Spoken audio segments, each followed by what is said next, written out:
Kinumpirma ni PBA Commissioner Willie Marcial, na indefinitely banned sa liga si Larry Muyang, matapos maglaro sa MPBL, kahit pa may kontrata pa ito, sa Phoenix Fuel Masters.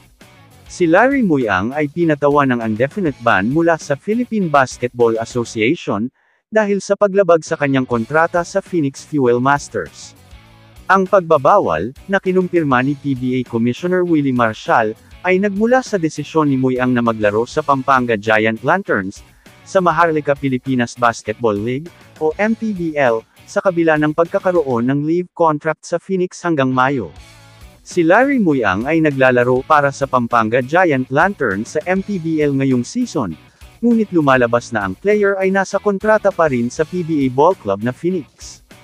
May 2 laro na si Muyang kasama ang Giant Lanterns, kabilang ang 35-point outing, laban sa Manila noong Huwebes, o isang araw bago buksan ng Fuel Masters, ang kanilang kampanya sa PBA Philippine Cup, laban sa Terra Firma. Ngunit nilinaw ng isang opisyal ng Phoenix, na hindi pa pinakawala ng Fuel Master si Muyang, at nananatili siyang nasa ilalim ng kontrata sa koponan, hanggang Mayo 31. Ang 29 anyos, ay kasalukuyang nasa listahan ng Phoenix, sa injured reserve list. Sinabi ni Pampanga Governor Dennis Delta Pineda, na maghahain si Larry Muyang ng apela sa PBA Board of Governors, sa pag-asang maaalis ang indefinite ban na isinampa sa manlalaro ng Phoenix, dahil sa paglabag sa kontrata.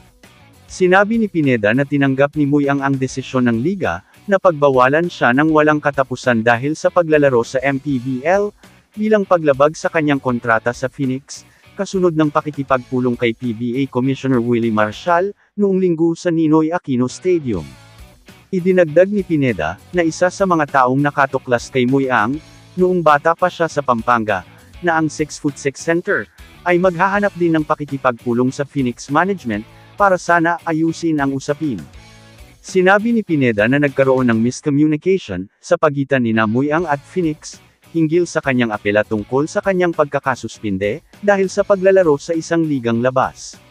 Sinabi ni Pineda na nahihirapan si Muyang sa pinansyal noong mga panahong iyon, matapos na mabuo ang utang, bago mamatay ang kanyang ama, noong nakaraang taon, na naging dahilan upang maglaro siya sa isang ligang labas. Gayunpaman, sinabi ni Pineda na hindi ito dahilan, para lumabag si Muyang sa kanyang kontrata sa Phoenix. Kamusta mga idol? Sports Zone PH para sa sports news and update. Kung bago ka pa lamang dito sa channel ko, pindutin mo na ang subscribe button at notification bell para lagi kang update sa mga